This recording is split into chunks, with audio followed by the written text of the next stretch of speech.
अच्छा, पता नहीं क्या ये ट्विटर पे, सोशल मीडिया पे और इवन नौजवान हलकों में भी, मैंने किसी दोस्त से पूछा भाई और वीकेंड पे क्या करें, कहते तंजीम साजी।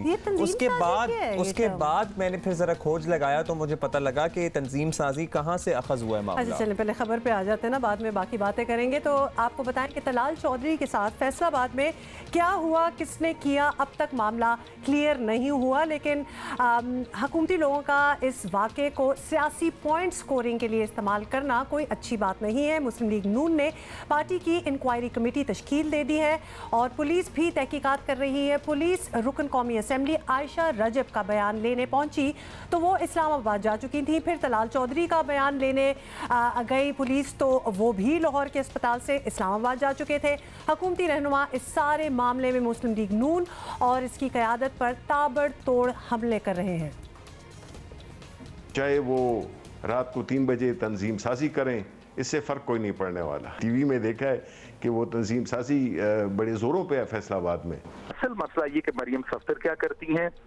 मेरी इंफॉर्मेशन ये है कि उन्होंने जो मुअज़्ज़ज़ फीमेल रुकन असम्बली हैं उनको दबाया है, उनको प्रेशराइज किया है और उन्हें ये कहा है कि आप किसी किस्म का इनके खिलाफ बयान ना दें। लीडरशिप खसूसन बेगम सफदर अमान साहिबा जो इसको 4 साल से पाल रही थी, दूसरों के ऊपर जो ना वो इससे उछालने के लिए, जो तंजीम साजी रात के अंधेरे में और स्पेशली रात के 3 बजे के करीब होती है, उसके रिपरकशंस, उसके आफ्टर इफेक्ट्स, वो बाजुओं और पांवों की हड्डियां टूटने की सूरत में आते हैं।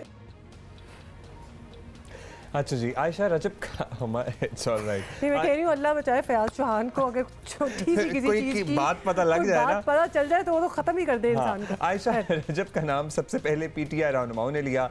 तलाल चौधरी तमाम इल्ज़ामात की तरदीद करते हुए उन्होंने कहा कि इस वाक़े से किसी खातून का कोई ताल्लुक नहीं। आयशा रजब अली ने ट्वीट पे कहा कि जिस तरीके से मेरी ज़ात पर बातें हो रही हैं वो तमाम ख़वातीन की तज़लील है।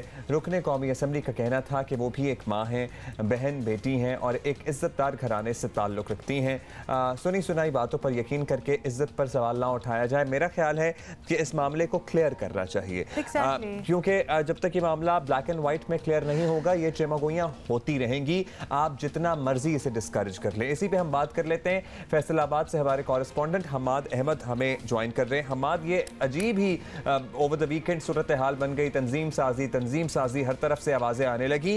एक्चुअली माजरा क्या रहा, आप तक क्या खबर पहुंची? फैसलाबाद के जो सहाफ़ती हल्के हैं उनको कुछ मामले की हकीकत मालूम है? जी अब्दुल्ला, ये मामला तो उस वक्त सामने आया है कि जब ये वीडियो इनकी सामने आई है और जो 23 सितंबर की तकरीबन 3 बजे के करीब तलाल चौधरी वहाँ पर गए हैं और इस हवाले से जो पुलिस का रिकॉर्ड है वो सामने आया है कि 3 बजे 3:10 पर उनकी जानब से पुलिस को कॉल की गई है कि वहाँ पर कोई डकैती हो रही है और उसके ठीक 5 मिनट बाद आयशा रजब की जानब से एक कॉल की गई है, पुलिस के रिकॉर्ड में मौजूद है। और इसके बाद वहाँ पर पुलिस मौका पर पहुंची है और पुलिस से जो गुफ्तगू हुई है तलाल चौधरी की, उसकी वीडियोस भी सामने आ गई हैं जिसमें तंजीम साजी का उन्होंने जिक्र किया था कि वो यहाँ पर तंजीम साजी के लिए पहुँचे थे और उन पर तशद्दुद किया गया, उनका बाजू तोड़ दिया गया और वहीं से ये लफ्ज़ तंजीम साजी का निकला है और उस पर अब मुख्तलिफ सियासी आयशा की तरफ से क्या कॉल की गई है पुलिस को कि उनके घर पे कोई डकैती कर रहा है? क्या पुलिस को उन्होंने शिकायत क्या की? और तलाल चौधरी कहाँ थे? मतलब ये सारा वाकया जो उनका बाजू टूटा और ये सब कुछ, वो किधर थे? जो वीडियो सामने आई हैं, तलाल चौधरी बिल्कुल आयशा रजब के घर के बाहर मौजूद थे। उस पर कुछ वीडियोस हैं जिसमें वो बाद में घर के अंदर भी दाखिल हो रहे हैं और वहीं से ये कॉल की गई है और वहीं पे पुलिस पहुंची थी और उन्होंने ये कॉल की थी कि वहाँ पर कुछ लोग जो है वो डकैती करके चले गए हैं। उसके ठीक 5 मिनट उनके घर पे, यानी कि आयशा रजब ने कॉल की पुलिस को कि उनके घर पे कुछ लोग डकैती करके चले गए, ये कॉल की थी उन्होंने? ये तलाल चौधरी ने ये कॉल की थी कि वहाँ पर कुछ लोग डकैती कर रहे हैं और वो डकैती करके चले गए हैं। उसके 5 मिनट बाद आयशा रजब ने कहा कि नामालूम अफराद जो हैं वो उनके घर के बाहर मौजूद हैं तो उनको वहाँ से ख़तरा है। ये दोनों मामलात हुए हैं जिस पर पुलिस वहाँ पर पहुँची है और अब जो है दोनों फरीकैन की जानब से पुलिस को कोई दरख्वास्त नहीं दी गई, लेकिन पुलिस ने अपने तौर पर एक 4 रुकनी कमेटी कायम कर दी है ASP अब्दुल खालिक की सरबराही में और कल जो इसकी उन्होंने बयानात लेने के लिए दोनों के से रब्ता करने की कोशिश की है। तो ये जो अच्छा, एक सेकंड, हम आज ये चले, दोनों ने कहा कि जी डकैती हुई है, तो दोनों ने तो ऑलमोस्ट सेम ही बात की है। हाँ, सेम ही बात की और बिल्कुल आसपास ही बात कर दी 5 मिनट के फासले में। तो डकैती की इन्वेस्टिगेशन हुई कि घर से क्या लूटा गया, क्या गया, मतलब पहले तो उस चीज की तस्दीक की जाए कि डकैती हुई कि नहीं हुई।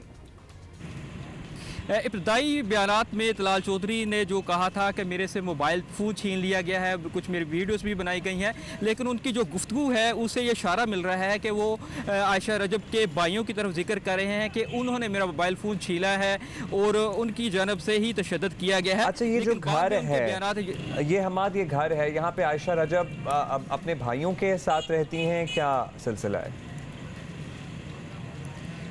उनके भाई भी उनके साथ रहते हैं और वहाँ पर मौजूद थे जब तलाल चौधरी वहाँ पर पहुँचे हैं और उसके बाद ही ये सारा मामला पेश आया है। लेकिन इसमें ज़्यादा जो रंग है कि पुलिस की जानब से जो अपने तौर पर इंक्वायरी शुरू की गई है, पुलिस की इसको मालूम भी था कि वहाँ पर आयशा रजब, अब लेट्स सी कि इंक्वायरी में क्या आता है, लेकिन ये मामला खासा वायरल है और बहुत शुक्रिया, काफ़ी कमेंट भी किए जा रहे हैं। ब्रेक लेते हैं, ब्रेक के बाद दोबारा हाजिर।